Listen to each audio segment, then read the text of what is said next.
I beseech thee, O God, spare the child's life.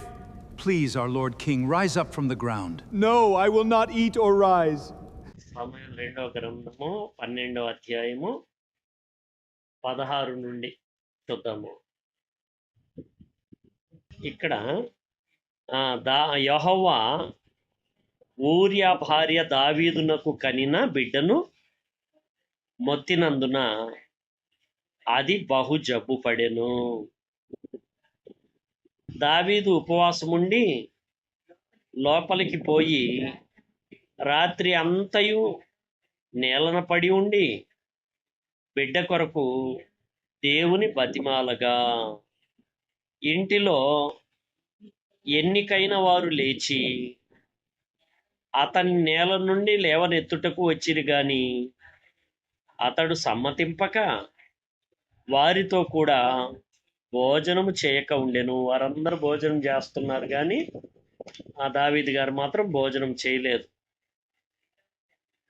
నేల పడిపోయి ఉన్నాడు, ప్రార్థన చేస్తున్నాడు, ఏడుస్తున్నాడు.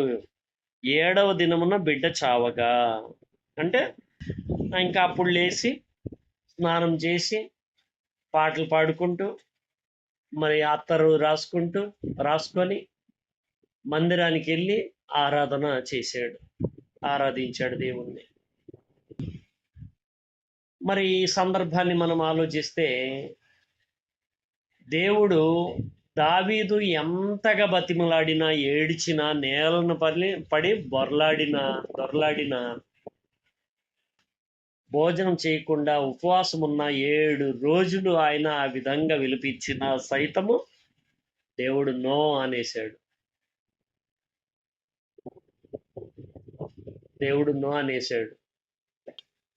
మళ్ళీ తర్వాత దేవుడు అదే బత్షెబా కడుపున పుట్టించిన సొలొమోన్ని ప్రేమించాడు. సొలొమోనికి రాజరికాన్ని ఇచ్చాడు. సొలొమోన్ నుంచే వంశావళిని తీసుకొని వచ్చాడు, క్రీస్తు వంశావళిని తీసుకొని వచ్చాడు. గొప్పవాణ్ణిగా మార్చాడు సొలొమోన్ని. మరి ఇక్కడ నో అన్నాడు ఒక విషయంలో, అంటే దేవుని వ్యతిరేకులు ఏమన్నాడంటే ఆ తప్పు చేసినప్పుడే యెహోవా శత్రువులకు కారణము కలగజేసింది. యెహోవా శత్రువులకు కారణం కలగజేసితివి అని ప్రవక్త ద్వారా గద్దించాడు. మరి కాబట్టి ఆ బిడ్డ బతికి ఉంటే ఆ బిడ్డను వలన మాటికి అదే ప్రస్తావన జనాల్లో నుండి రానియకుండా దేవుడు ఎంత బతిమలాడినా దావీదు మాటను నో అనేసాడు. దేవుడు నో అన్నాడంటే అందులో అర్థం ఉంటుంది. మన క్షేమమే ఉంటుంది, మన రక్షణే ఉంటుంది. మరి మనం భక్తిగా నడిచినప్పుడు దేవుడు దానికి మించినవి మన కోసం సిద్ధపరిచి ఉంటాడు అని అదే బత్షెబా కడుపున సొలొమోన్ని పుట్టించి మరి ఆ వంశావళిలో గొప్ప ప్రణాళికను దేవుడు నడిపించాడు. తన ప్రణాళికను నడిపించాడు. ప్రియమైన దేవుని పిల్లలారా, ఆలోచించండి. అలాగే మనము మత్తయి సువార్త ఒకసారి గమనిద్దాము. మత్తయి సువార్త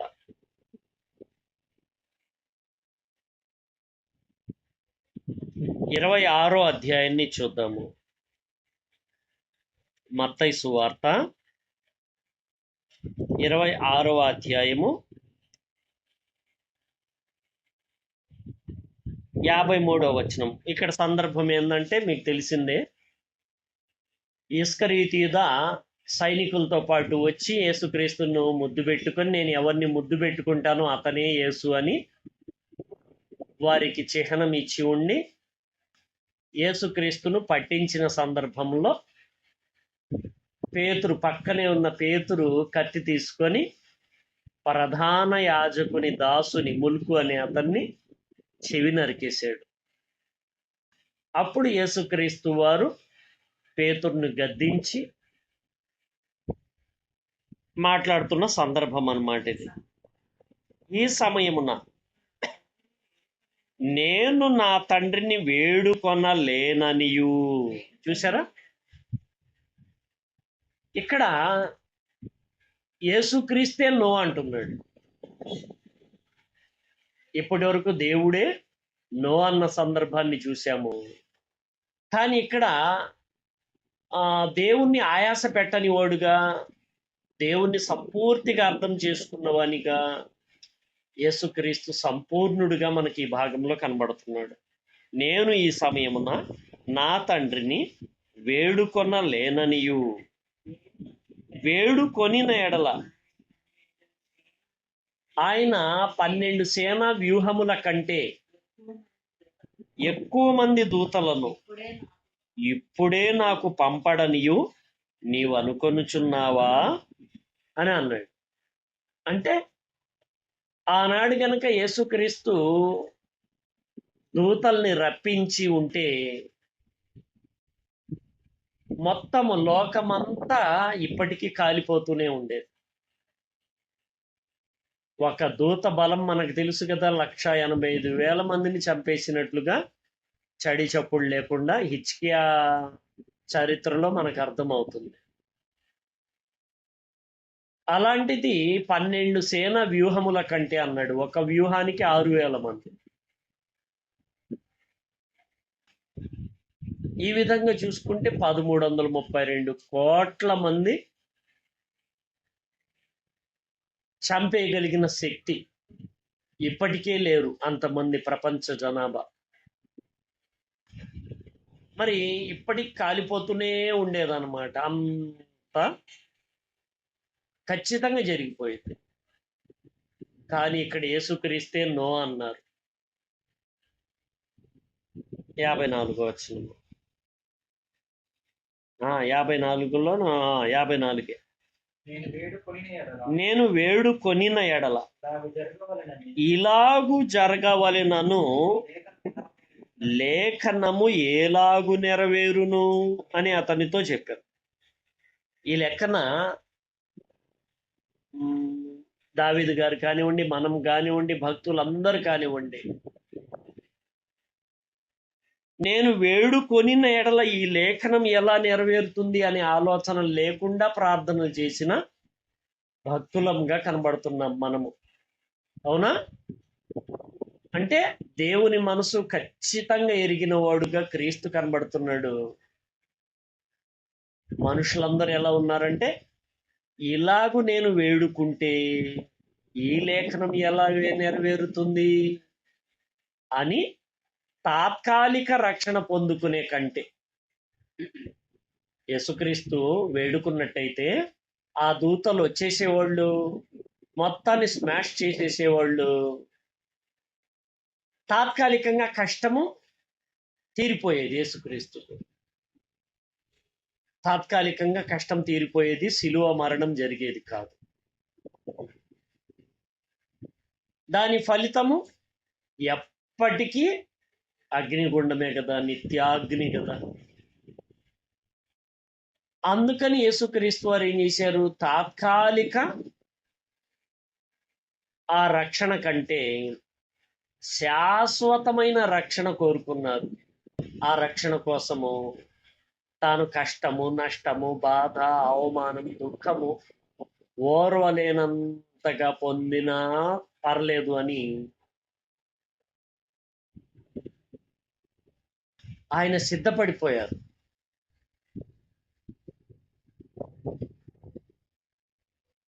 తండ్రితో అన్నారు, అక్కడికి కూడా తండ్రితో అన్నారు, ఈ గిన్నె నా యొద్ద నుండి సాధ్యమైతే నా యొద్ద నుండి తొలగిపోనిమ్ము.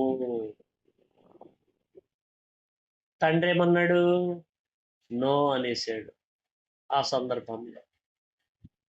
అంటే యేసుక్రీస్తే మళ్ళీ తిరిగి మరి నేను దీనిలోనిది త్రాగితేనే తప్ప మరి నెరవేరటం సాధ్యం కాకపోతే నీ చిత్తం ప్రకారమే కానిమ్ము అని అన్నారు. అంటే దేవుడు అక్కడ మౌనంగా ఉన్నారు అనమాట. అంటే నో అనేసారు దేవుడు, తండ్రి అయిన దేవుడు. తండ్రి అయిన దేవుడు నో అన్నారు యేసుక్రీస్తుకు. ఆయన చిత్తం అర్థమైపోయి వెంటనే మాటకు మాట వెంటనే త్రిప్పేసుకొని నీ చిత్తమే సిద్ధించును గాక అని మరి దేవుని చిత్తానికే వదిలేశారు విషయాన్ని. మరి దేవుడు నో అనడానికి వెనక నిత్యాగ్ని దండన, ఎల్లప్పుడూ కాలుతూనే ఉండవలసిన వారం మనం. అలాంటి భయంకరమైన ప్రమాదం నుంచి మనల్ని రక్షించటానికి సాధ్యపడింది. ప్రియమైన దేవుని పిల్లలారా, గుర్తుపెట్టుకోండి, నేను వేడుకొనిన ఎడల ఈలాగు జరగవలెనను లేఖనం ఎలాగు నెరవేరును అని ఇప్పుడు మనకు పాఠం అన్నమాట. ఇది మనకెన్నో కష్టాలు వస్తాయి, దుఃఖాలు వస్తాయి. అప్పుడు మనము ఎలా ఉండాలి? హెబ్రీ పత్రికలో చెప్తున్నాడు, 12వ అధ్యాయం. హెబ్రీ పత్రిక 12వ అధ్యాయం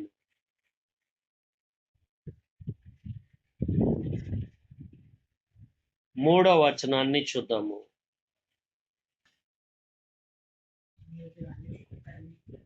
మీరు అలసట పడకయు మీ ప్రాణములు విసకకయు ఉండునట్లు పాపాత్ములు తనకు వ్యతిరేకంగా చేసిన తిరస్కారమంతయు ఓర్చుకొనిన ఆయనను తలంచుకొనుడి. మీరు పాపంతో పోరాడుటలో రక్తము కారునంతగా ఇంకా దానిని ఎదురింపలేదు. మరియు నా కుమారుడా, ప్రభు చేయు శిక్షను తృణీకరింపకుము. ఆయన నిన్ను గద్దించినప్పుడు విసకకము. ప్రభు తాను ప్రేమించు వానిని శిక్షించి తాను స్వీకరించు ప్రతి కుమారుని దండించును అని కుమారులతో సంభాషించినట్లు మీతో సంభాషించు ఆయన హెచ్చరికను మరచితిరి. ప్రియమైన దేవుని పిల్లలారా, ఆలోచించండి.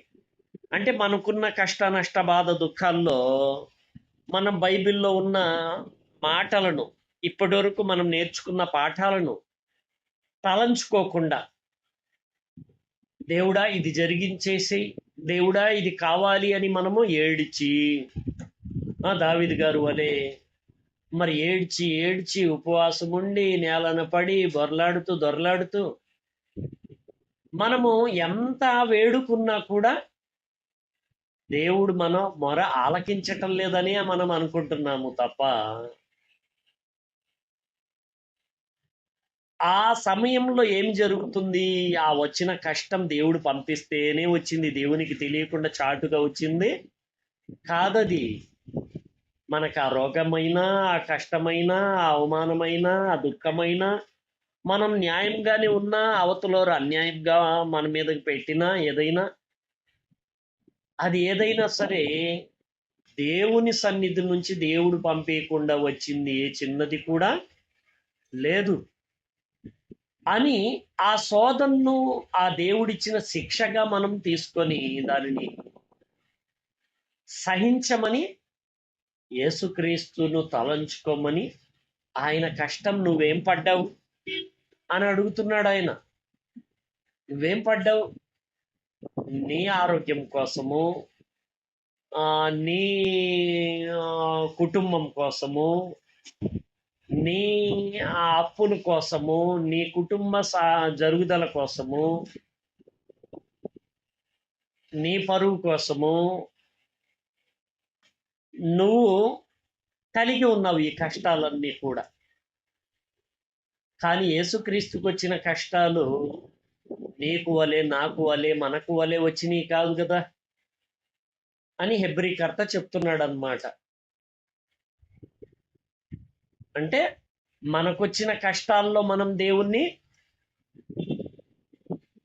అడుగుతున్నామే గాని అసలు ఈ లేఖనం ఎలా నెరవేరిద్ది నేను ఇలా అడిగితే అనే ఆలోచన ఎప్పుడన్నా చేస్తున్నామా మనము? తల్లి కంటే, తండ్రి కంటే, నీ ప్రాణం కంటే, నీ కుమారుని కంటే, కుమార్తె కంటే ఎక్కువగా నన్ను ప్రేమింపకపోతే నాకు పాత్రుడు కావు అన్న వచనం గుర్తొచ్చి ఆ కుమార్తె కోసమో, ఆ కుమారుడి కోసమో, తల్లిదండ్రుల కోసమో, నీ కోసమో, నీ ఆరోగ్యం కోసమో, నీ కష్టం కోసమో నువ్వు అడిగేటప్పుడు నువ్వు ఇప్పటి వరకు విన్న పాఠాల్లో నుంచి సారం అందుకొని మరణం అనేది ఏంది? ఇప్పుడు మనము దోమలను చంపుతున్నాము, అవేం పాపం చేసినాయి? ఈగలను చంపుతున్నాము, చీమలను చంపుతున్నాము, చేపల్ని చంపుతున్నాము, కోళ్ళని చంపుతున్నాము, మనము మటన్ అంటున్నాము, బీఫ్ అంటున్నాము, ఇన్ని జంతువులను ప్రతిదీ చంపుతున్నాము. ఏదన్నా చిన్న ఒక చంపుడికైనా మనకి ఏదన్నా పాపం ఏమన్నా ఇస్తుందా? వాటి వలన మనకేమైనా ఉందా? మనము లోపల టాబ్లెట్లు వేసుకుంటున్నాం, లోపల చాలా క్రిములు చచ్చిపోయి మనకు రోగాలు కలిగించేవి మరి చచ్చిపోతున్నాయి, మనమే చంపుతున్నాము. మరి ఇన్ని హత్యలు మనం చేస్తున్నామే, మరి వాటిల్లో చిన్న రవ్వంతన్నా దేవుడు మన మీద పాపము ఇది అని అన్నాడా? అనలేదు. ఈ జ్ఞానం మనకు నిజంగా ఉంటే కుమార్తె చచ్చిపోతున్నా, కుమారుడు చచ్చిపోతున్నా, మన శక్తి చాలని స్థితిలో ఉండి మనం దేవుణ్ణి వేడుకునే కంటే దేవుడు నీతిగా, న్యాయముగా, ఆయన బుద్ధి కలిగి ఇది జరిగిస్తున్నాడు అని ఆయన్ని అర్థం చేసుకున్న దావీదు వలె. దావీదు వేడుకున్నాడు, ఆయన అనుభవం అయిపోయింది, మనకిచ్చాడు కదా పాత్ర. మరి ఇచ్చినప్పుడు మనం కూడా ఎలా ఉండాలి అంటే, చచ్చిపోతున్న వాళ్ళు మరో చోటికి వెళ్తున్నారు కూడా పలికాడు తన పని వారితో. దావీదు గారు పలికారా? నేను వాని యొద్దకు వెళ్ళుదునే గాని వాడు నా యొద్దకు తిరిగి రాడు కదా, నేనెందుకు ఇప్పుడు ఏడవాలి? నేను బ్రతికిస్తానా ఏడ్చి? ఇప్పుడు ప్రార్థన చేస్తే వస్తాడా అని మాట్లాడుతున్నారు. ప్రియమైన దేవుని పిల్లలారా, ఆలోచించండి. ఆలోచిస్తే మనకు అర్థమైపోతుంది. అంటే మరణము అనేది కేవలము స్థల మార్పిడి మాత్రమే జరుగుతుంది. అసలైన మరణము రెండవ మరణము. ఆ రెండవ మరణానికి పోకుండా నా బిడ్డలను మరి ఇంకా అవకాశం ఉన్నప్పుడే, పాఠాలు విన్నాం కదా మనం, ముందుగా దేవునికి ఇస్తే వచ్చున్నది అనే పాఠం విన్నారు మీరు. ఏంటి ఆ వచ్చున్నది ఆన్సరు తెలుసుకున్నారు మీరు? ఏమని తెలుసుకున్నారు? దూరదృష్టి. పాతకాలంలో చచ్చిపోయిన తర్వాత శవాన్ని లేవు ఈ రోజుల్లో. కాబట్టి బతికి ఉన్నప్పుడే వాళ్ళని రెండో మరణంలోనికి వెళ్లకుండా మనశక్తి లోపం లేకుండా ముందుగానే ప్రయత్నాలు చేయాలి.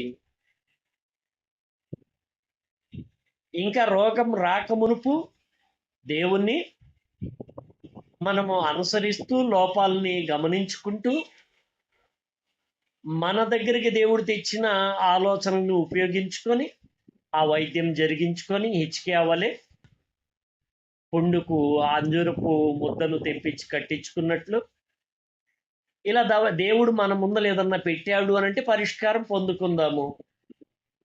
పెట్టలేదు అనంటే క్షమాపణ అనేది మనకు దేవుడిచ్చేదాకా మనము ఊపిరున్నంత వరకు మనం వేడుకోవాలనే ఒక జ్ఞానం మనలో ఉండాలి కదా. అంటే దేవుడు ఏది చేసినా మనకు మేలే. అంటే దేవుడు దూరదృష్టి ఇస్తాడు ముందల. పక్షవాతం వచ్చేసిందా? ఓకే, పక్షవాతం వచ్చేసింది అనంటే ఇంకా ఈ లోపు నువ్వు చేసావు, దేవుని మాట ప్రకారముగా కొన్ని చేసావు. ఇంకా నీలో లోపం లేదని చాలా సందర్భాలు ఏదో అనుకుంటున్నావు, నువ్వు వచ్చేసింది. ఇది తీసేయమని నువ్వు అడగటంలో మందులు వాడుకోవటంలో మాత్రమే ప్రయత్నం తప్ప, ఆ పడిపోయి ఉన్న దాంట్లో కూడా దేవుణ్ణి తృప్తిగా మనం దేవుణ్ణి మహిమపరచవలసిన రోజులు. అవునా? ఆ రోగంతో ఉన్నప్పుడు ఎలీషా గారు ఎలా ప్రవర్తించారు? మరణకరమైన రోగంతో ఉండి అవతల వారికి వాక్యం చెప్పారు తప్ప, తాను తన రోగాన్ని తీసేయమని దేవుని బతిమిలాడినట్లుగా ఆయన మనకు కనబడలేదు. అవునా? అవతలోడికి పరిష్కారం ఇచ్చారు, దేవుని మాటతో ఆలోచన ఇచ్చారు. మరి తన గురించి మరణకరమైన రోగంతో ఉండి చనిపోయారు ఆయన. అదే సమయంలో అవతలోరికి హెల్ప్ చేశాడు, వాక్యాలు చెప్పి విరుగుడిచ్చాడు. అవతల రాజు అడిగిన దానికి సహాయం చేశాడు, తన గురించి కాదు. మరి ఎపఫ్రోదితు గురించి మనము విని ఉన్నాము.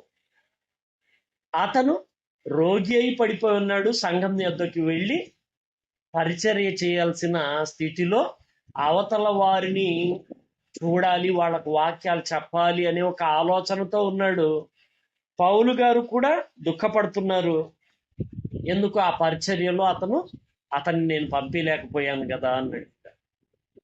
మరి దేవుడే ఏం చేశాడు? ఆ రోగిగా ఉన్న ఆ సమయంలో తగిన అనుభవాన్ని ఇచ్చి, ఆ అనుభవంలో ఎపఫ్రోదితు, పౌలు ఇలా సంఘము నేర్చుకోవలసిన పాఠం నిమిత్తము ఆ రోగిగా కొన్ని రోజులు ఉన్నాడు అతను.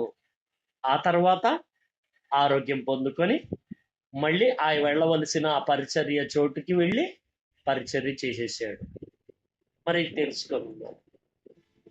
కాబట్టి ప్రియమైన దేవుని పిల్లలారా, లాజరు గురించి క్రీస్తే చెప్పారు. మరి చివరి దాకా ఏ మందు దొరకలేదు, ఏ ఆహారం దొరకలేదు అతనికి. ఆ సమయంలో ఆకలితో, రోగంతో, ఎవరి ఆదరణ, ఎవరి ద్వారా ఓదార్పు పొందక చనిపోయిన సందర్భాన్ని చూపించారు. అక్కడ అతను నష్టపోలేదు, ఎలీషా నష్టపోలేదు, లాజరు నష్టపోలేదు. మరి ఈ రోజుల్లో మనకి ఈ పాఠాలు ఉన్నాయి మనం. కాబట్టి మనకి ఇవ్వబడిన పాత్రలో ఇప్పటి వరకు మనం విన్న దాన్ని బట్టే,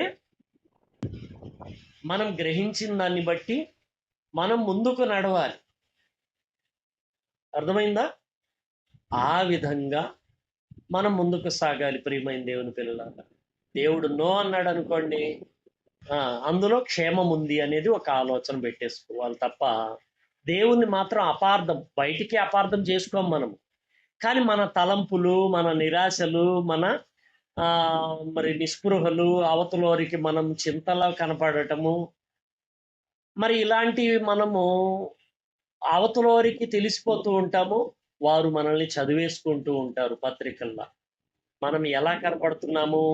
క్రీస్తు పత్రికలా కనబడుతున్నామా? మరి లోక పత్రికలా కనబడుతున్నామా అనేది టెస్టింగ్ చేసుకోవాలి. అసలు బైబిల్లో పాత నిబంధన తర్వాత క్రొత్త నిబంధనలో, పాత నిబంధనలో కూడా ఉంది. క్రొత్త నిబంధనలు ఇంకా క్లారిటీగా చెప్పేశాడు దేవుడు, మీరు నానా విధములైన శోధనలలో పడినప్పుడు అది మహా ఆనందమని ఎంచుకోమన్నాడు. ఆ సమయంలో ఓర్పు తన క్రియను కొననివ్వండి అని అన్నాడు. మీరు ఏ విషయంలోనూ కొదవలేని వారైనట్లుగా ఆ సమయంలో మీరు కనబడాలి, ఏమి ఎరగనట్టు కనబడాలి. ఆ శోధనలో ఉన్నా కూడా శోధనలు ఎరగనట్టు కనబడాలి. ఇలాగే దేవుణ్ణి మహింపరచాలి, శోధనలు నిలవాలి, నిలిచి దేవుడిచ్చు జీవ కిరీటము పొందుకోవాలి. అయితే దేవుడు మాత్రం ఈ శోధనను ఆయన ఇచ్చింది మాత్రం కాదు, నీకు నువ్వే కలగజేసుకున్నావు అని కూడా మనకు అక్కడ వివరణ ఇవ్వటం జరిగింది కదా ప్రియమైన దేవుని పిల్లలారా. గత పాఠాల్లో విన్నారు మీరు. అర్థమవుతుందా? దేవుడు నో అని అన్నాడంటే దాని వెనక చాలా పెద్ద మ్యాటర్ ఉంటుంది. ఇర్మియా గ్రంథంలో ఇర్మియా గారి పరిస్థితిని కూడా మనము ఒకసారి ఆలోచన చేద్దాము.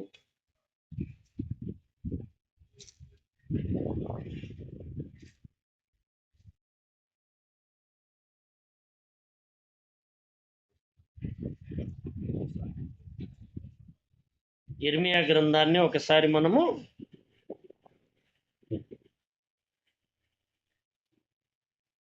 20వ అధ్యాయం ఒకసారి చూద్దాము.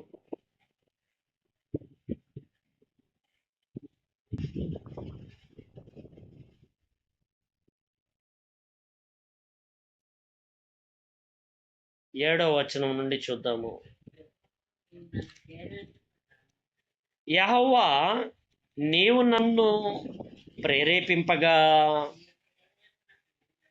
నీ ప్రేరేపణకు లోబడ్డాను నేను. నీవు బలవంతము చేసి నన్ను గెలిచితివి. యిర్మీయా గారు తన అనుభవాన్ని ఉపయోగించి చెప్తున్నారు.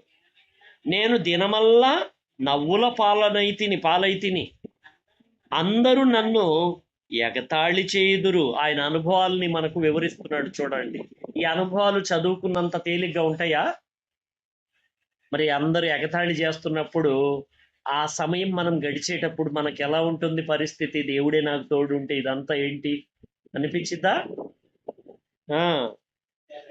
ఏలయనగా నేను పలుకున్నప్పుడెల్లా బలాత్కారము జరుగుచున్నది, దోపుడు జరుగుచున్నది అని ఎలుగెత్తి చాటింపవలసి వచ్చెను. దినమెల్లా యెహోవా మాట నాకు అవమానమునకు అపహాస్యమునకును హేతువాయను. అంటే కారణం. ఆయన పేరు నేను ఎత్తను. ఇన్ని అవమానాలు వస్తున్నాయి, నాకు ఇన్ని కష్టాలు వస్తున్నాయి, ఇన్ని ఎగతాళ్ళు వస్తున్నాయి, నేను ఎత్తను. ఆయన నామమును బట్టి ప్రకటింపను అని నేను అనుకుంటున్నా. అది నా హృదయంలో అగ్ని వలె మండుచు నా ఎముకలలోనే మూయబడినట్లు ఉన్నది. చూసారా? నేను ఓర్చి విసికి ఉన్నాను, చెప్పక మానలేదు. చూడండి, ఇప్పుడు వాక్యం మానేద్దామా? నేను మానలేదు. మానితే నా ఎముకల్లో అగ్ని మండిపోతుంది అని అంటున్నాడు. నా హృదయంలో అగ్ని మండుతుంది, అది నా ఎముకల్లోనే మోయబడినట్లు ఉన్నది. ఎముకల్లో అగ్ని మండిపోతుందంట. ఎముకల్లో చెప్పక మానలేదు. మీరు కూడా ఎందుకు చెడు అనిపించుకోవటము, అట్లా ఎందుకు గద్దించటము అని మీరు అంటూ ఉంటారు. చెప్పుకుంటూ వెళ్ళిపోతే మనకు జనం కనబడతారు కదా అన్నట్టుగా. జనం కనబడడం జనానికి ముచ్చట, జనం కళ్ళకు ముచ్చట. కానీ వాస్తవం ఏంటి? దేవుడు ఎంతమందిని ఇస్తే అంతమందిని మొహమాటం లేకుండా, నాకు అవమానం కలిగినా, బాధ వచ్చినా, ఏమొచ్చినా ఉన్నవారిని జాగ్రత్త చేయటం కదా ముఖ్యాంశము. మీరు ఎంత చెప్పినా నేను మాత్రం అలాగే ఇంకాస్త తెలివితేటలు పెడుతూ, కాస్త ఓర్పు పెడుతూ, అయితే నా బాణి మాత్రం నేను మార్చట్లేదు కదా. అట్లాగే ఇక్కడ దేవుడు చెప్తున్నాడు, ఇక్కడ యిర్మీయా గారు చెప్తున్నాడు దేవుడి విషయమై. అర్థమైందా? ఎందుకంటే మనకు జనం కాదు కనబడవలసిందే, మనకు ధనం కాదు అందవలసిందే, జనం గొప్పగా చెప్పుకోవటం కాదు మనకు కావాల్సిందే, వాళ్ళు మన తట్టు ఉండటం కాదు మనకు కావాల్సిందే. అర్థమైందా? మనుషులను సంతోషపెట్టు వాడనైతినా ఇకను నేను క్రీస్తుకు దాసుడను కాకయే పోవుదును అని అన్నాడు పౌలు గారు. నలుదిక్కుల భయము అని అనేకులు గుసగుసలాడగా వింటిని, వారు దుర్మార్గుడని మీరు చాటించిన ఎడల మేము చాటించుదుమందరు. అంటే సత్యాన్ని చెప్తున్నప్పుడు ఇతడు దుర్మార్గుడు అని మేమంటాము, మీరు కూడా అనండి అని ఒకరితో ఒకరు అందరు కలుసుకొని తిరుగుబాటు చేస్తున్నారంట సత్యం చెప్పే బోధకుని మీద. అతడు ఒకవేళ చిక్కుపడును, అప్పుడు మనం అతని పట్టుకొని అతని మీద పగ తీర్చుకొందుమని చెప్పుకొనుచు, నాకు స్నేహితులైన వారందరూ, చూడండి ఎవరు ఇక్కడ స్నేహితులైన వారు, వాళ్ళు ఏం కోరుకుంటారు? నిజంగా లోక మర్యాద కోరుకుంటారు. మా గౌరవం పోకుండా మాట్లాడమని, మనం కూడా మొహమాటంతో వాళ్ళ పరువు కాపాడడానికి మాట్లాడుతున్నట్టు మొహమాటం ఫీలింగ్లు మనకు తెలుసు చాలా విషయాలు. కానీ తెలియనట్లే ఉండి వాళ్ళతో నవ్వుతూ మాట్లాడి వాళ్ళ దగ్గర మనం మంచోళ్ళం, మన దగ్గర వాళ్ళు మంచోళ్ళు అన్నట్లుగా అందరు లోకంలో ఇదే కదా బాడి ఉండేది. లోపలికి వాళ్ళు వెళ్ళిన తర్వాత ఏదో చెప్పుకుంటారు, వాళ్ళ ముందర మాత్రం ఎలా ఉంటారు, చక్కగా మంచిగా వాళ్ళని పొగుడుతున్నట్లుగా ఉంటారు కదా. చెప్పుకొనొచ్చు, నాకు స్నేహితులయు అయిన వారందరూ నేను పడిపోగా చూడవలెనని కనిపెట్టుకొని ఉన్నారు. ఈయనైతే స్నేహితులైన మొహమాటం లేకుండా మరి ఉన్నది ఉన్నట్టుగా దేవుని మాటలు చెబుతూ ఉన్నాడంట. అయితే పరాక్రమము గల సూర్యుని వలె యెహోవా నాకు తోడై ఉన్నాడు. నన్ను హింసించువారు నన్ను గెలవక తొట్రిల్లుదురు. వారు యుక్తిగా జరుపుకొనరు గనుక బహుగా సిగ్గుపడుదురు. వారెన్నడూ మరవబడని నిత్యావమానమును పొందుదురు. సైన్యములకు అధిపతియగు యెహోవా, నీతిమంతులను పరిశోధించువాడవు నీవే, అంతరింద్రియములను హృదయమును చూచువాడవు నీవే అని ప్రార్థన చేస్తున్నారు. నా వ్యాజ్యమును నీకే అప్పగించుకొనుచున్నాను. చాలు. మనము 15వ అధ్యాయాన్ని కూడా ఒకసారి గమనిద్దాం. ఇర్మియా గ్రంథమే 15వ అధ్యాయం.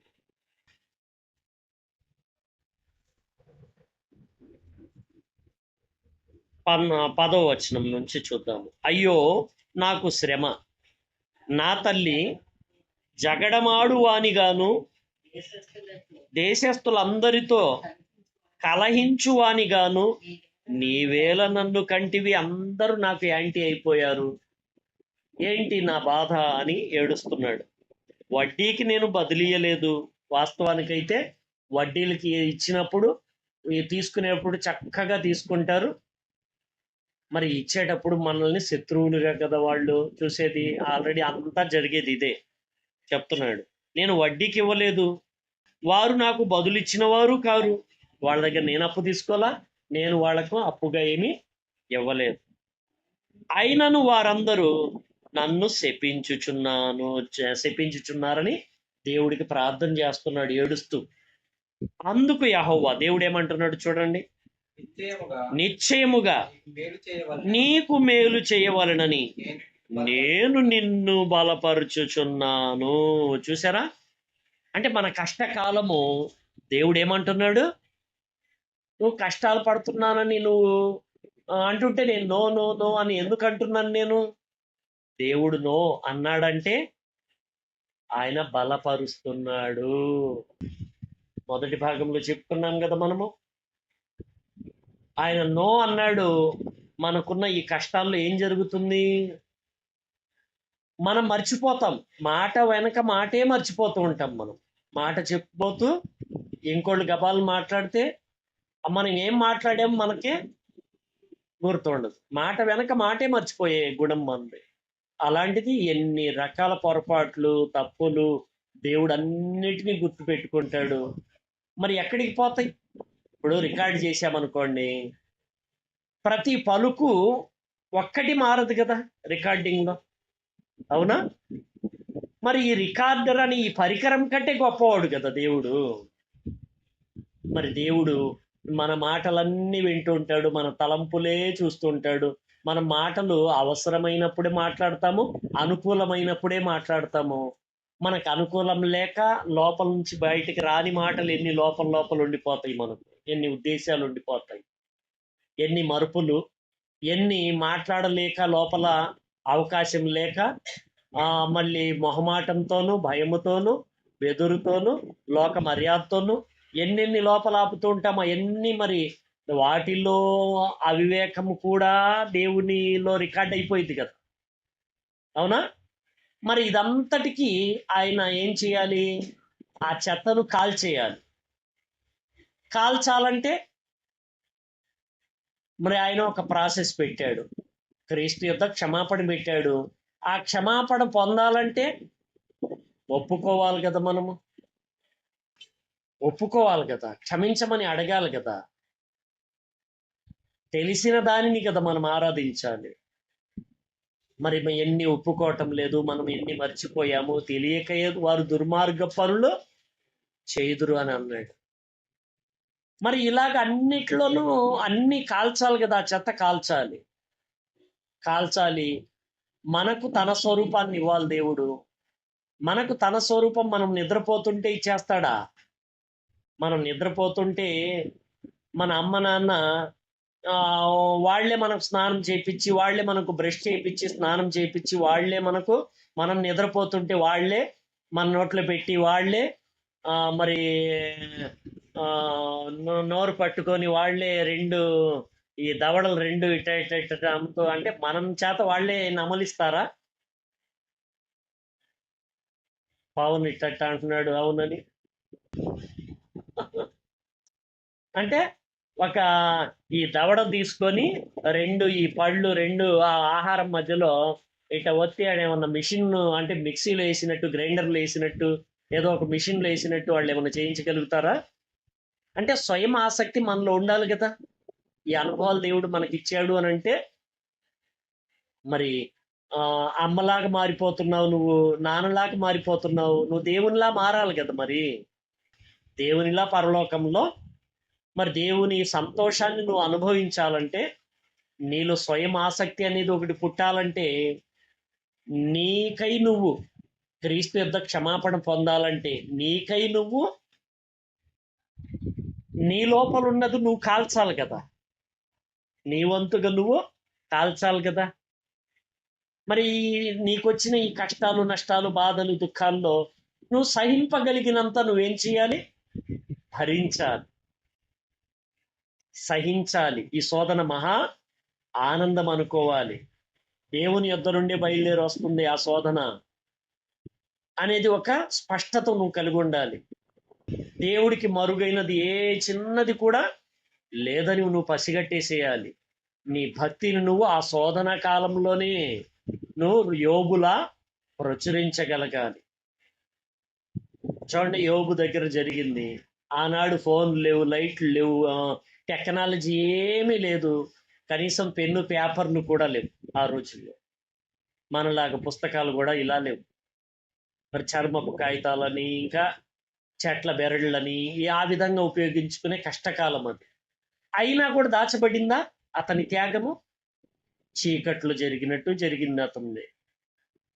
మరి అతన్ని ఇప్పటికీ దేవుడు ప్రపంచ యావత్తు మాట్లాడుకునేటట్లుగా పెట్టేశాడు అని అంటే, మరి దేవుడు సమస్తం చేయగలుగుతాడని మనకు అర్థమైపోతుంది కదా.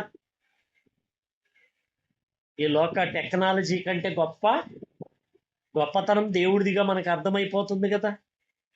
కాబట్టి ప్రియమైన దేవుని పిల్లలారా, దేవుడు నో అన్నాడంటే అందులో గొప్పతనం ఉంది. గుర్తుపెట్టేసుకోండి, గొప్పతనం ఉంది. అందుకే ఇక్కడ అంటున్నాడు అన్నమాట, నేను నిన్ను నిశ్చయముగా నీకు మేలు చేయవలనని నిన్ను బలపరుచుచున్నాను. అంటే శోధన కాలంలో మనకేం జరుగుతుంది? బలం ఇస్తున్నాడు దేవుడు. మనకు యోసేపుకు బలం ఇచ్చాడు దేవుడు. నో అనేసాడు. ఆ సమయంలో ప్రేమ పొందుకుంటున్నాడు తండ్రి యొద్ద నుండి. మరి భోజనం తీసుకెళ్ళమని తండ్రి తన చేతితో పంపించాడు. మరి తన అన్నలు పగబెట్టారు, చెడ్డవాళ్ళు వాళ్ళు. ఇతను మంచోడు. ఇతను యథార్థంగా ఇతనికి వచ్చిన కళల్లో ఉన్న వాస్తవాన్ని చెప్పినప్పుడు వాళ్ళ చెడుతనాన్ని వాళ్ళు పసిగట్టక ఇతని మీద కుట్ర చేశారు, అసూయపడ్డారు. అలాగే చేసినప్పుడు ఇంత ప్రేమింపబడే యోసేపును గురించి, బతికే ఉన్నాళ్లే, నీ పెద్ద పిల్లలు అంతా అబద్ధం చెప్పారు నీకు అని దేవుడు, నేను యాకోబు దేవుడును అని గొప్పగా చెప్పుకుంటున్న దేవుడు యాకోబుకు ఈ సీక్రెట్ చెప్పేశాడా? నో అన్నాడా? నో అనేసాడు దేవుడు. నేను చెప్పను. చెప్పాడు ఆయనకి. అనేకమైన విషయాలు యాకోబుతో దేవుడు చెప్పాడు. యెహోవా వాక్యం వచ్చేసింది అక్కడికి. నువ్వు పండుకొని ఉన్న స్థలము అని అంటూ అక్కడ మాటలు. నేనుగా మరి ఆ మామ దగ్గర ఉన్నప్పుడు దర్శనాలు, మరి ఈ విధంగా రకరకాలైన దేవుని మాటలు అతనికి అందిని. మరి ఆ సమయంలో యోసేపు గురించి అందిందా? అందల బతికే ఉన్నాళ్లే అని అందల. అతను ఎలా ఏడుస్తున్నాడు? మరణమాగునంతగా దుఃఖిస్తున్నాడు అంట అతను. అతను అసలు ఎవ్వరునూ అతని ఏడుపును ఆపలేకపోయారంట. యోసేపు విషయంలో యోసేపు చచ్చిపోయాడని మరి వాళ్ళు జంతు రక్తంతో తడిపి ఆ గుడ్డలు తెచ్చి ఇచ్చినప్పుడు, ఆ చైన్ తెచ్చి ఇచ్చినప్పుడు మరి చాలా విలిపించేశాడంట. మరి అంతగా ఏడుస్తుంటే దేవుడేమైనా చెప్పాడా? చెప్పల. మరి దేవుడు నో అన్నాడంటే ఆ సమయంలో తర్వాతకి యోసేపు ఏమన్నారు? యోసేపు గారు ఏమన్నారు? మీరు కీడు చేయవలనని మీరు చేశారు, కానీ అది నేటి అనేకుల రక్షణకు మేలుకే అయింది, కారణమైంది అది. కాబట్టి మిమ్మల్ని, మీ కుటుంబం మొత్తాన్ని నేనే పోషించేస్తాను, మీరు భయపడబాకండి, నేను మిమ్మల్ని ఏమి చేయను అని అన్నాడు. ప్రియమైన దేవుని పిల్లలారా, అంటే యోసేపు స్వయంగా అనుభవంలో కష్టాలు పొందాడంటే ఆ సమయంలో యోసేపుని దేవుడు ఏం చేస్తున్నాడు? బలం బలం బలం. ఎంత బలం కావాలి? సైనికుల బలం ఎంత కావాలి? కత్తులు ఆడించే యుద్ధ బలము ఎంత, నేర్పరితనం కావాలి? మరి యోసేపుకి ఎన్ని ఉన్నాయా? యుద్ధ విద్య నేర్చుకోవటాలు, సైనికుల్ని కూర్చుకోవటాలు, పన్నాగాలు, ఎత్తుకు పై ఎత్తులు, మంత్రులను నియమించుకోవటాలు, ఇంకా రాజకీయాలు చేయటాలు. ఏమైనా చిన్న పనన్నా చేశాడా? ఏమి చేయలే. మరి చేసిందల్లా భక్తి. ఆ భక్తిలో అన్యుల దగ్గర సహితము పగ, కోప తాపాలు, పగలు, ప్రతీకారాలు అవి తీర్చుకునే ప్రయత్నాలు. తన మీద అంత ఘోరమైన నేరం మోపిన ఆమె మీద మాత్రము మరి సినిమాల్లో చూపించినట్టు, కథల్లో చెప్పినట్లు, మనుషుల్లో జరుగుతున్నట్టు ఇది న్యాయమైన పగ తీర్చుకోవటము అని ఒక హీరోలాగా, హీరో పగ తీర్చుకోవటమే హీరోయిజంగా చూపిస్తారు సినిమాలు. మరి నిజంగా పగ తీర్చుకోవడానికి ప్రయత్నిస్తే ఇతనికి లేదా పగ? పగవారు లేరా? ఉన్నారు. మరి పగ తీర్చుకున్నాడా? అన్నల మీద కానీ, మరి ఆ పోతిఫరు భార్య మీద కానీ, ఆ మిగిలిన ఇంకెవరి మీదైనా కానీ పగ తీర్చుకున్నాడా? ఆ కోపమన్నా నిలుపుకున్నాడా? అంటే అప్పుడు దేవుడు ఏం చేస్తున్నాడు? ఈ కష్టకాలంలో బలం బలం బలం ఇస్తున్నాడు. ఆ బలము ఎక్కడ దాకా తీసుకెళ్ళింది? రాజు అంతటి స్థానంలోకి తీసుకుని వెళ్ళిపోయాడు. అంత గొప్పవాడైపోయాడు. ఆలోచించాడు. ప్రియమైన దేవుని పిల్లలారా, మరి దేవుడు నో అన్నాడంటే దాంట్లో మనకొచ్చే ఆ కష్టాల సమయాల్లో దేవుడు చూస్తూ ఎందుకు ఊరుకున్నాడని విసుగు కూడా మనలో రాకూడదు. అందుకే క్రీస్తు చెప్పారు, విసకక నిత్యము ప్రార్థన చేయుచుండవలెను. నిత్యము విసకక. విసుగొచ్చింది మనలో, ఆ విసుగు రానియకూడదు. మన వాళ్ళు చచ్చినా, మనకి ఏదైనా రోగంలో మూల పడినా, మన కష్టాలు విపరీతంగా వచ్చేసినా దేవుడు సహింపగలిగినంత కంటే దేవుడు నమ్మదగిన వాడు. మీరు సహింపగలిగినంత కంటే ఆయన మిమ్మల్ని ఎక్కువగా శోధింపబడనీయడు. చూడండి ఎంత గొప్ప మాట. చూడండి ప్రియమైన దేవుని పిల్లలారా, ఆయన బలపరుస్తున్నాడు. అలాగే మనము చూడండి పరమగీతంలో ఒక చక్కని మాటను చూద్దాము. ప్రసంగి తర్వాత ఉంటుంది పరమగీతం.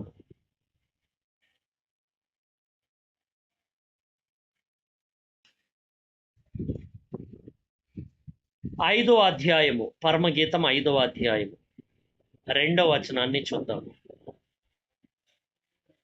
నేను నిద్రించితినే గాని నా మనసు మేలుకొని ఉన్నది. నా సహోదరి, నా ప్రియురాల, నా పావురమా,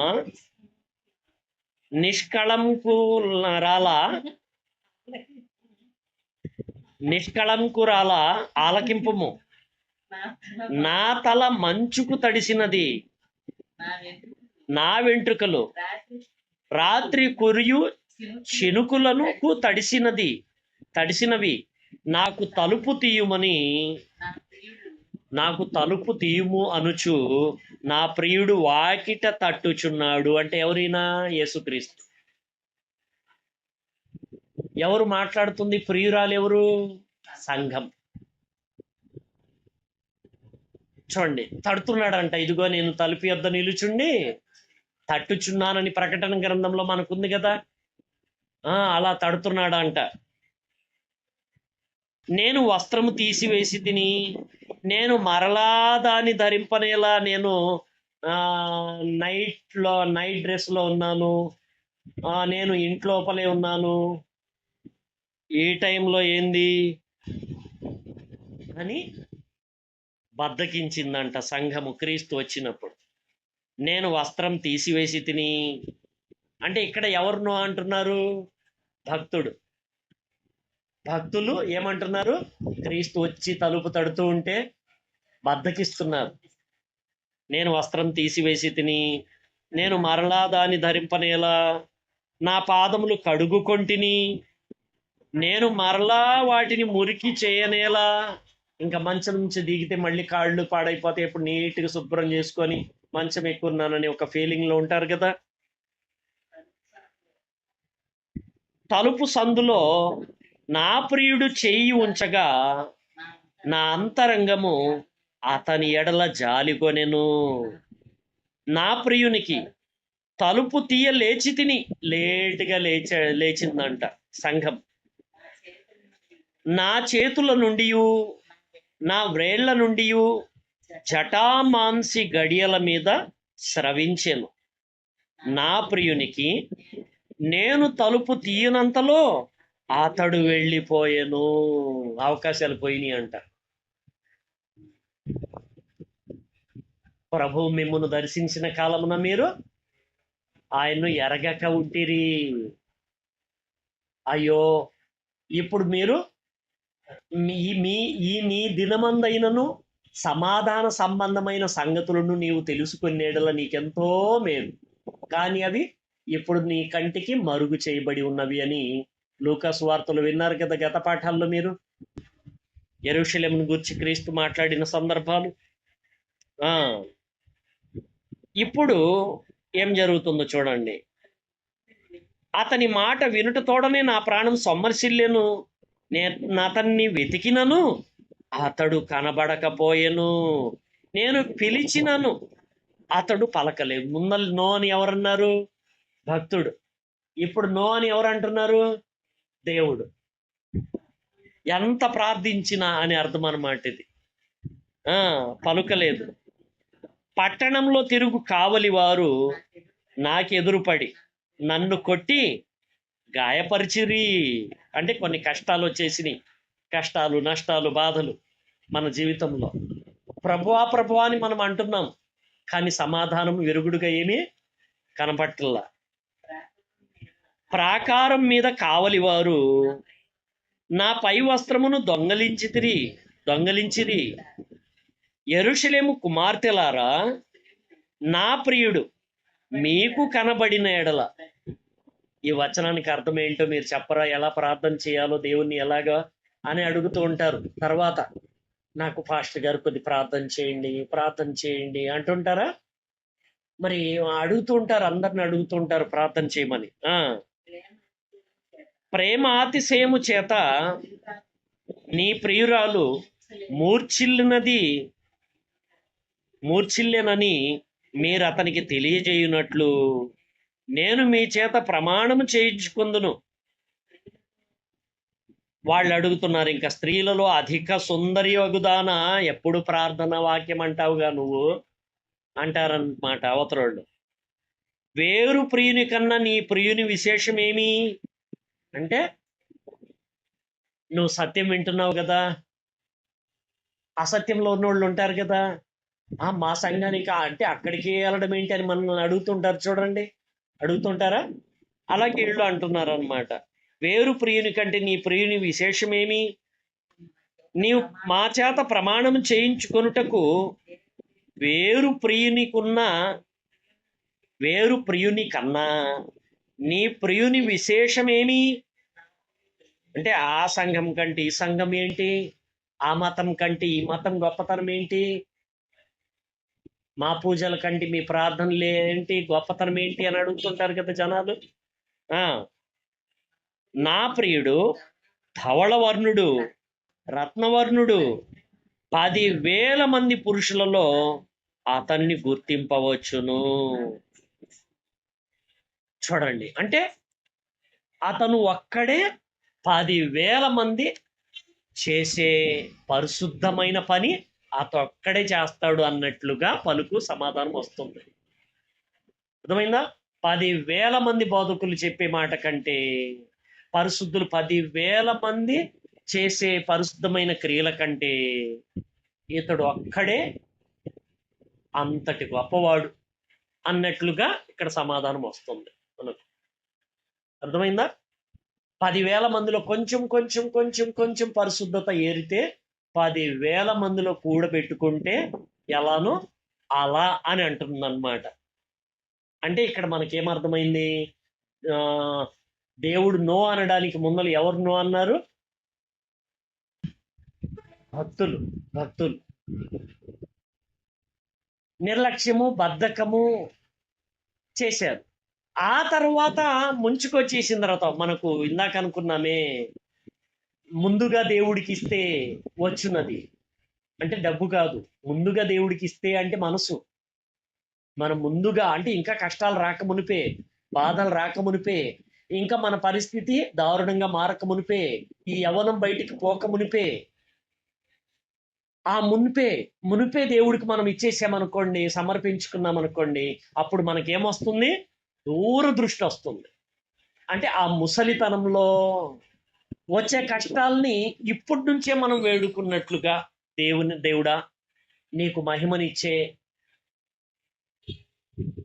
ఆ స్థాయి నేను అలా కోల్పోకూడదు. ఇదిగో నీకు మహిమని ఇవ్వలేక పడిపోయి ఉన్నారు వాళ్ళు, నేను అలా ఉండకూడదు. ఆ వయసులోనికి వెళ్ళినా కూడా నిన్ను మరి నీవు రాయించావు కదా వాక్యము, వారు ఆ దేవుడు యథార్థవంతుడని, ఆయనలో ఏ చెడుతనము లేదని ప్రచురించుటకు ముసలి వారిలో కూడా వారు సారము కలిగి పచ్చగా ఉంటారని, వారు చిగుర్చుచూ ఉంటారని నువ్వు చెప్పావు కదా అయ్యా. ఈ విధంగా నేను ఉండాలి. అలా కాకుండా ఇప్పుడు యవనస్తుడిగా ఉన్నప్పుడే వేడుకుంటున్నారనుకోండి, మన చింటూ అయినా, మన పవన్ అయినా, యేసుదాస్ అయినా, జానీ అయినా, మరి ఇలా మనం మిగిలిన వాళ్ళు ఎవరైనా సరే, మిగిలిన వాళ్ళ ఎవరమైనా సరే ఇలాగ ముందలగానే యవనంగా ఉన్నప్పుడే ముసలోళ్ళు లాగా దూరదృష్టి పొందుకొని దేవుని విషయంలో, మరి లోకంలో ఆలోచిస్తున్నారు కదా అలా. ఇప్పుడు ఏ చదువు చదివితే రేపు రిటైర్ అయ్యి హ్యాపీగా ఉండొచ్చని ఇప్పుడు పసిబిడ్డగా ఉన్నప్పుడే ఆలోచనలు వచ్చేస్తున్నాయి. ఎంత దూరదృష్టి అంటే అంతవరకు బతుకుతాడో లేదు, గ్యారెంటీ లేదు.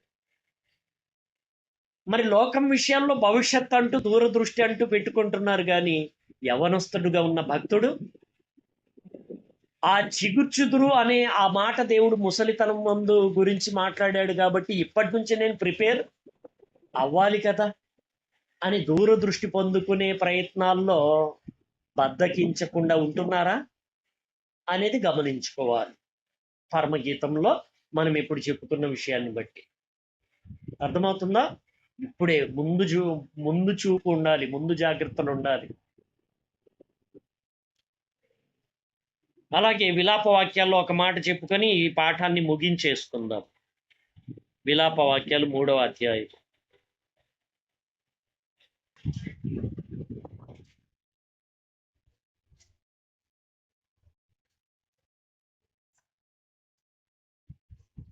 ఎనిమిదో వచనాన్ని చూద్దాము. నేను బతిమాలి మొరలిడినను, ఇర్మియా తర్వాత ఉంటుంది. నేను బతిమాలి మొరలిడినను నా ప్రార్థన వినబడకుండా తన చెవి మూసుకొని ఉన్నాడు. చూసారా? అంటే ఇక్కడ దేవుడు నో అంటున్నాడు. విలాప వాక్యాలు 3వ అధ్యాయంలో మనం 8లో ఉన్నాం, 8వ వచనంలో ఉన్నాం. అంటే ఎంత బతిమలాడినా, మొరలిడినను, అంటే తెగ మొరలిడడం అంటే అసలు ఏడుస్తూ, మరి అంత తీవ్రమైన ప్రార్థన అన్నమాట ఇది. అయినా కూడా ఆయన ఏం చేస్తున్నాడంట? దేవుడు చెవి మూసుకున్నాడంట. అంటే దేవుడు నో అంటున్నాడు. మరి దేవుడు నో అన్నాడు కాబట్టి ఆయన చెడ్డవాడా అని మనము ఆలోచిస్తే 22వ వచనంలో చెప్తున్నాడు చూడండి. యెహోవా కృపగలవాడు, ఆయన వాత్సల్యత ఎడతెగక నిలుచున్నది గనుక మనము నిర్మూలము కాకున్న వారము. చూసారా? అంటే వాత్సల్యత అంటే ఆప్యాయత, ఆప్యాయత అన్నమాట. అంటే ఆయన ఎడతెగక, ఆయన ఆప్యాయత ఎడతెగక నిలిచేదంట. ఆయన మర్చిపోయేవాడు కాడు, నిద్రపోయేవాడు కాడు, బద్దకించేవాడు కాడు, నిర్లక్ష్యం చేసేవాడు కాడు. అనుదినము నూతనంగా ఆయనకు వాత్సల్యత పుట్టుచున్నది. రోజు రోజు ఎలా నూతనంగా కనబడిద్దో మనకు, రోజు ఏ రోజుకి ఆ రోజు ఆ విధంగా దేవునికి ప్రతి దినము నూతనంగా మన ఎడల ఆప్యాయత పుడుతూనే ఉంటుందంట, రోజు పుట్టినట్లుగా, ప్రతిరోజు సూర్యుడు ఉదయించినట్లుగా. అంత మంచోడంట. ఎవరు చెప్తున్నారు ఈ మాట? నా ప్రార్థన వినకుండా నేను మొరలినను ఆయన చెవి మూసుకున్నాడని ఏ భక్తుడైతే మాట్లాడాడో ఆ భక్తుడు దేవుణ్ణి అపార్థము చేసుకోవటం లేదు తన కష్టకాలంలో. నీవు ఎంతైనను నమ్మదగిన వాడవు, యెహోవా నా భాగమని నేను అనుకొనుచున్నాను. ఇప్పుడు తల్లి పేగు తెంచుకొని పుట్టినట్లు చెప్పుకుంటాం కదా మనం, కన్న తల్లి. తండ్రిలో నుండి తల్లిలోనికి వచ్చాను కాబట్టి కన్న తండ్రి అంటాం. మరి దేవుడు ఆత్మ, దేవునిలో నుండి వచ్చిన భాగాన్ని నేను పేగు తెంచుకొని పుట్టినట్టు ఆత్మను తెంచుకొని పుట్టాను నేను అనే మాటగా వాడుతున్నారు ఆయన. యెహోవా నా భాగము, కన్న తల్లి ఆమెలో నుంచి వచ్చాను కాబట్టి, కన్న తండ్రి అతనిలో నుండి వచ్చాను కాబట్టి, కన్న తండ్రి అయిన దేవుడు ఆయనలో నుండి ఆత్మగా నేను ఈ మట్టి బొమ్మలోనికి వచ్చాను కాబట్టి, కన్న తల్లి, కన్న తండ్రి, కన్న దేవుడు. అలాగా చక్కగా వివరిస్తున్నాడు. ఆయన యందు నేను నమ్మిక ఉంచుకొనుచున్నాను. తన్ను ఆశ్రయించు వారి ఎడల యెహోవా దయాళుడు, తన్ను వెదుకు వారి ఎడల ఆయన దయచూపువాడు. నరులు ఆశ కలిగి యెహోవా అనుగ్రహించు రక్షణ కొరకు ఓపికతో కనిపెట్టుట మంచిది. అంటే ఓపిక మధ్యలో ఏం జరుగుతుంది? నానా విధములైన శోధనల్లో మీరు పడినప్పుడు అది మహానందమని ఎంచుకొనుడి అన్నాడు కదా యాకోబు పత్రికలో. ఓర్పు తన క్రియను కొననివ్వుడి అని అంటే ఆ కష్టకాలం దాటాలి మనం. ఆ కష్టకాలంలో అభ్యంతర పడకూడదు మనం, నిలవాలి. ఆ శోధనకు నిలిచిన వారమై ప్రభు ఇచ్చు జీవ కిరీటము పొందుకోవాలి. ప్రియమైన దేవుని పిల్లలారు, యవన కాలమున కాడి మోయుట నరునికి మేలు. ఇందాక చెప్పాను చూడండి, నేను యవ్వనస్తుడిగా ఉన్నప్పుడే ముసలితనము గురించి ఆలోచించాలి, దూరదృష్టి పొందుకోవాలి. మరి అప్పటికి నేను రిటైర్ అయిపోదామా? మనం ఏ ఉద్యోగంలో రిటైర్ అయిపోతే ఎంత వచ్చేస్తాయి, మరి ఎంతమంది పిల్లల్ని కంటే ఎలా ఎలా ఎలా ఎక్కడెక్కడ ఆస్తులు, ఇలా ఆలోచిస్తూ ఉంటారు దూరదృష్టిగా జనాలు. కానీ యవనస్తుడు ఎలాగ ఉండాలంట? దేవుని ఎడల ఆలోచన కలిగి ఉండాలంట. దేవుడిచ్చు దూరదృష్టిని యవనుడుగా ఉన్నప్పుడే పొందుకోవాలంట. నరునికి మేలు, అతని మీద దానిని మోపినవాడు యెహోవాయే గనుక అతడు ఒంటరిగా కూర్చుండి మౌనంగా ఉండవలెను. అంటే సమూహంలో గెంతులాడడానికి ఎక్కువగా ప్రేరేపింపబడుతూ ఉండిద్ది అనమాట యవ్వన ప్రాయము. వాళ్ళు వాక్యంలో ఉన్నవాళ్ళ, వాక్యం లేని వాళ్ళ, దేవుణ్ణి దూషించే వాళ్ళ, ఇదంతా పట్టవు. క్రికెట్, ఫుట్బాల్, బిల్లంగోడు, ఆట, పాట, సినిమా, షికారు. అవునంటే అవును, కాదంటే కాదు. ఈ హుషారు అంటే ఏ జత చూడండి, యవనస్తులతోనే అతుకుతూ ఉంటారు చూడండి. మరి ఈ విధంగా కాకుండా ఒంటరిగా అనే మాట అంటున్నాడు ఇక్కడ. ఆలోచించండి. అంటే ఆ యవ్వనపు ఏచ్ఛలను ఏం చేయాలంట, మనము అణచాలంట. నిరీక్షణకు ఆధారం కలుగునేమో అని అతడు బూడిదలో మూతి పెట్టుకొనవలెను అంటే రుచికరమైన వాటి వైపు వెళ్ళిపోతూ ఉండిద్ది కదా మనసు. అలా ఉండకూడదంట. అతడు తన్ను కొట్టువాని తట్టు తన చెంపను త్రిప్పవలెను. నేను యవ్వనస్తుని అని చేయి చేసుకోవటానికి కొట్టినంత అరుపులతో పెద్దల్ని గద్దించేస్తూ ఉంటారు. పెద్దల్ని నేను యవ్వనస్తుడిని, బలవంతుడిని అనుకుంటూ ఉంటారు. అవతల నేను ఏమన్నా కూడా నేనే గెలుస్తానని ఒక ఆలోచన ఉండింది. అలాగా ఉరకెలెత్తబాకండి అని అంటున్నాడు. చెంప మీద కొడితే ఇంకో చెంప చూపించాలే కానీ యవ్వన బలం ఉంది కదా అని యవ్వనాన్ని ప్రయోగించబాకండి అని అంటున్నాడు. అతడు నిందతో నింపబడాలి. సమయం పట్టుతుంది. నిందతో నింపబడాలి. లోక రోషాలకి పొంగిపోకూడదు, రెచ్చిపోకూడదు. ఇలా రెచ్చిపోతూ ఉంటారనమాట యవనస్తులు. ప్రభు సర్వకాలము విడనాడడు, ఆయన బాధ పెట్టినను తన కృపా సమృద్ధిని బట్టి జాలిపడును. తండ్రి బిడ్డను బాధ పెట్టాడంటే, తల్లి బిడ్డను బాధ పెట్టిందంటే ఎందుకు? వాళ్ళ భవిష్యత్తు కోసమే కదా.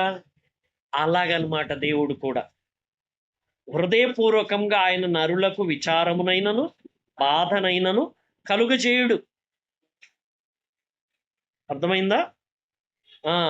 చాలు ప్రియమైన దేవుని పిల్లలు, సమయం దాటిపోయి ఉంది. అర్థమైందా పాఠం మీకు? అంటే దేవుడు నో అన్నాడు అంటే అది కష్టకాలమే కదా, మనకు సుఖకాలం కాదు కదా. నో అన్నాడంటే ఆ సమయంలో మనము కాచుకొని ఉండాలి, ఓర్పుతో ఉండాలి, ఓపికతో ఉండాలి, నిందతో నింపబడాలి, మహా ఆనందమని ఎంచుకోవాలి. నిశ్చయముగా నేను బలపరుచుచున్నాను అన్నాడు కదా ఇర్మియా గారితో. అంతగా దుఃఖపడుతూ కేకలు వేస్తున్న ఆ సమయంలో ఇర్మియా గారితో దేవుడు ఏమన్నాడు? నేను నిశ్చయముగా నిన్ను బలపరుచుచున్నాను. ఈ మాట గుర్తుపెట్టేసుకోవాలి. దేవుడు నో అన్నాడంటే దాని వెనక ఎంతో గొప్ప ప్రణాళిక ఉంది, మన భవిష్యత్తు ఉంది ఆ మాట వెనక. అర్థమైందా? దానికంటే ఎన్నో రెట్లు మన కోసము యోసేపు వలె అనేక భక్తుల వలె మన కోసం గొప్పది దాచిపెట్టి ఉన్నాడు దేవుడు. అర్థమైందా? దేవుడు తలంచినది మనం ఊహించిన దానికంటే, మనం అడిగిన దానికంటే చాలా అత్యధికంగా ఉంటుంది. మన ఊహకు అందదు. మనం అడగటానికి భాషలు చాలవు మనం. కాబట్టి దేవుడు మేలైన వాడు.